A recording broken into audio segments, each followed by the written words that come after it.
Okay, so this is the last section in chapter 2, or week 2 rather, talking about research methods. We're going to talk about statistics, which is the language of research. And I couldn't resist putting my favorite statistics picture on there. We're showing a normal distribution and a paranormal distribution.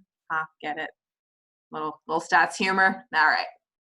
So statistics is a very important part of psychology. It's the math that we use to analyze and discuss our data, and it's also how we evaluate and talk about our hypotheses. People tend to panic when they hear statistics. I promise we're not going to go too far in depth with this. We're just going to talk pretty briefly about some of the basics. So let's start with descriptive statistics. This is numerical characterizations of the data. So things like frequency counts, percents, you can think of it as describing the data, which is why it's called descriptive statistics. There's also central tendency, which is where the groups tend to cluster. So you can think about them in terms of the 3 M's. The mean is the average of all scores, the median, or the middle score, and the mode, or the most frequent score. Let's take a look at some more examples. Say we have 5 IQ scores, 100, 90, 80, 120, and 120. To find the mean, we would add up all of the scores, which gives us a total of 510. We would then divide by the number of scores, so 5, to get a mean or average of 102. Therefore, we could say that in this sample, the average IQ score is 102. Some numbers are going to be lower than the mean, some numbers are going to be higher, but if you sort of level everything out, the mean will give you the overall picture of your data. The median involves finding the middle score. So in the center box, you can see how we lined up all of the scores in increasing order from lowest to highest. That's very important because if you just do it based on the data as it's shown up here, they're not in chronological order, so you have to put them in order first. Then we take the score in the middle. That gives us the median. So in this case, it's 100. The median is useful when we're trying to describe things that have a lot of skew or outliers that pull the average in one direction or the other. Income is a great example. Say you're looking at a group of people, most of them make between 30 and 60,000, but there's one person who makes 2 million in a year. That's going to pull the average way up and isn't going to give a really good indication of the typical income in that group. So in that case, when you have some really skewed data, the median gives a much better estimate. And the mode is just the number that appears the most. So in this set of numbers, 120 appears twice, and everything else only appears once. So 120 is the mode. It's possible to have no mode. If the numbers were 100, 90, 80, 120, and 110, there would be no mode for this data. The mode's not super useful in terms of central tendency. We don't really talk about it all that often, so do with that what you will. A distribution in statistics is a function that shows the possible values for a variable and how often they occur. Don't worry too much about the nitty-gritty, but I want to show you the 3 main types of distribution curves. The figure on the left shows a normal or symmetrical or bell-shaped distribution. The data is evenly allocated throughout the points. With a normal distribution, the mean, median, and mode all line up with one another. That's that blue line in the middle. And the 2 halves of the distribution are mirror images of one another. We don't tend to see this a lot in data. Data tend to be quite messy. This is a very pretty distribution. IQ is a good example of normal curve. It's one of the few examples. We tend to see IQ scores falling along a normal bell curve, so it would look something like that picture on the left. On the top right, we see a positively skewed distribution, where most of the data are clumped up in the lower end, that's sort of the hump of the data, with only a few points at the upper end, like the tail. As I mentioned on the previous slide, this is what income would look like. So the mean value tends to get pulled out towards the right side of the peak. Here you can see that the median is all the way over towards the right. The reason for this skewness is that the mass of the distribution occurs on the left side. So this means that most values of the distribution occur on the left or lower side. We tend to see positively skewed distributions more often than negatively skewed ones, which is what you see on the bottom. Most of the data here are up in this high end with only a few outliers getting pulled out here on the tail on the left. A negatively skewed distribution is one in which the tail of the distribution shifts towards the left or the negative side of the peak. A left skewed distribution occurs because the mass of the distribution is shifted towards the right, which means most of the values are occurring on the right side. One example of negative skew is retirement age. So most people will retire in their mid-60s or older. So the distribution of most people will be near the higher extreme on the right side. But every now and then you get that lucky person who can retire at age 30, so they're going to be that outlier pulling the tail out towards the left. As you can see, when you're talking about skewed distribution, the mean and the mode might not be the best measures of central tendency. So when you're talking about skewed data, the median tends to be what's the most accurate because it falls closer to the middle of the data. Another descriptive statistic is variability. This gives a sense of how loosely or tightly bunched the scores are. So if there's a lot of variability in the scores, the data points will be spread out all across the distribution. Low variability would mean the scores are tightly bunched up. One way we can measure variability is through the range, which is the difference between the highest and the lowest score. So take a look at the figure.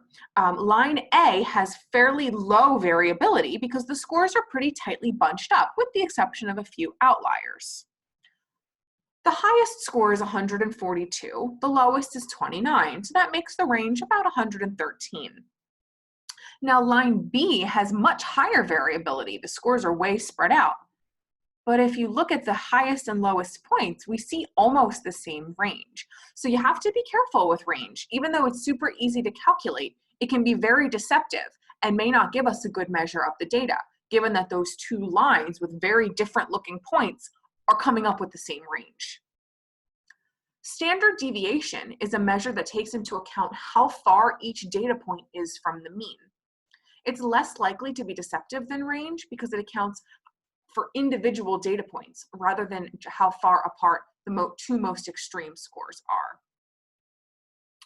Inferential statistics allow us to determine whether we can generalize findings from our sample to the larger population. Statistical significance is another way of talking about our confidence that our finding occurred for a reason other than just chance, that there's an actual pattern of this. We use a p-value. This is calculated based on the likelihood of the finding occurring randomly. So in psychology, we tend to use the cutoff of p less than 0.05. This represents a spurious or fluke finding occurring only 5 out of 100 or 1 out of 20 times. So in other words, if we did the same study 100 times, we'd get our finding 5 times just by random chance and dumb luck. If our p-value is less than 0.05, what we're saying is that we're confident that our finding is due to an actual trend in the data. I want to differentiate here between statistical significance, which is our p-value, and real-world significance, or effect size. So sometimes you might get a finding that has statistical significance, but not much real-world value. Say we ran a study and we found that our intervention increased children's language retention by 0.3 words. Our p-value was 0.001, so that is statistically significant. But how much actual value does 0.3 of a word really have in real life? Probably not much. And there is an increasing movement towards paying attention to real-world significance and effect size. And there are ways to statistically calculate effect size. So it's just something that I want you to be aware of, but you don't need to know much more than that for now. People can also misuse statistics to persuade or mislead others. Now, I'm not saying this is common. In fact, I don't think it is. More often, these things sort of happen by accident. It can be very surprisingly easy to misrepresent data. So I want to point out some ways that stats can be misleading. First, people can report unrepresentative measures. So remember how I mentioned that when data are skewed, it pulls the value of the mean out towards the skew? So in these cases, reporting the median is a much better measure than reporting the mean. By reporting the mean when you should be using the median, you're giving an artificial view of your data patterns. There's also visual representations that can exaggerate effects. So if you truncate the axis of a graph to make it look more pronounced than it actually is, So instead of having the vertical axis of a graph start at 0, if you started at 15, for example, maybe it will make the effect look big and fancy. Finally, neglecting base rate probabilities can be misleading. So base rates are how often something happens in the natural environment. 1.2% of the population, for example, has schizophrenia. So we have to be really careful when we talk about drug trials that decrease the rates of schizophrenia because they were already so low to begin with. So it would be super misleading to say that we found a drug that brings the rate of schizophrenia below 1% because the baseline rates of the original amount was already so low. More often than not, where you see this kind of misrepresentation is in mistranslations between scientific research and the media. So you'll see reporters picking up scientific studies and misinterpreting them, whether on purpose or by accident, we could debate. But then false information gets out. So there's been a push lately towards, and a lot of discussion among psychologists about what is our burden in terms of disseminating our research outside of the scientific community. Whose job is it to make sure that our research gets translated so that people are understanding it correctly? That debate goes outside the realm of this class. I'd be happy to talk more about it, but I did just want to make you aware. The ability to lie and the design pitfalls that we talked about before necessitate a sort of fail-safe to make sure that only quality research is being disseminated. So this is where peer review comes in. The most highly respected articles and journals use the process of peer review to help identify flaws and prevent shoddy work from making it out into the field. So you do your research, you collect your data, you analyze it, you write it up. The next step before a journal will accept your publication is to send it out to people who are experts in the field. So these reviewers are going to read your paper and they'll evaluate your methodology to make sure you didn't fall into any of the design pitfalls that we talked about earlier and that your statistics are properly representing your work. I want to show you this short video that I think was pretty helpful. Scholarly articles, academic articles, peer-reviewed articles. You may have heard these terms used by your professor, but what do they mean? Essentially, these are all different ways of describing the same thing, research articles that have been published in scholarly journals. But what is a research article, and how does it get published in a scholarly journal? First of all, the article reports a scholar's research practice and findings, and it's written with an audience of other researchers in mind. Finally, in order to be published and accepted by the scholarly community, the article must pass several quality tests. The most important of these tests is called peer review. We can get a better understanding of the role of peer review if we look at the academic publishing process as a whole. Let's imagine a researcher who wants to share a discovery with the academic community. To do this, he writes a draft article describing his research and findings and submits it for publication in the scholarly journal. Here's where the article has to pass its first test. The journal's editor reads over the article to decide whether it's a good fit for her journal. If it is, she sends copies of the article to a group of experts to evaluate the article's quality in a process called peer review. This is the article's second and most important test. These experts are the author's peers, since they're working in the same research area. And since they're making a judgment about the article, they're sometimes called referees. So peer-reviewed articles are sometimes called refereed articles. Each reviewer evaluates the article by asking questions to judge the quality and significance of the research. Questions like, what is this research about? Is it interesting? Is it important? Is the methodology sound? Are the conclusions logical? And are the findings original?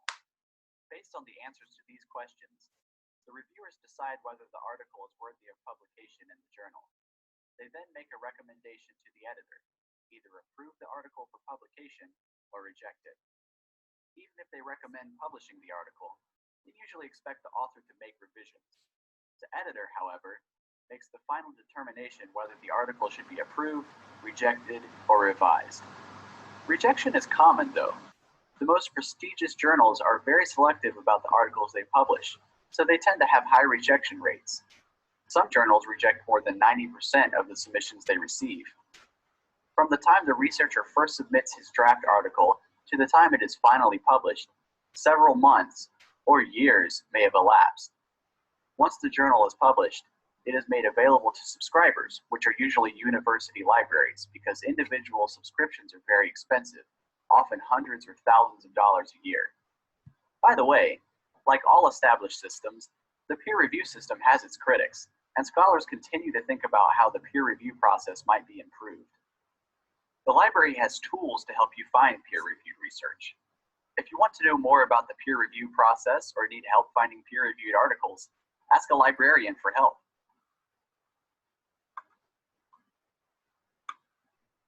So that's all I have for week 2. Thank you, everyone, and I look forward to chatting more next week when we talk about biological psychology. Thanks, everyone.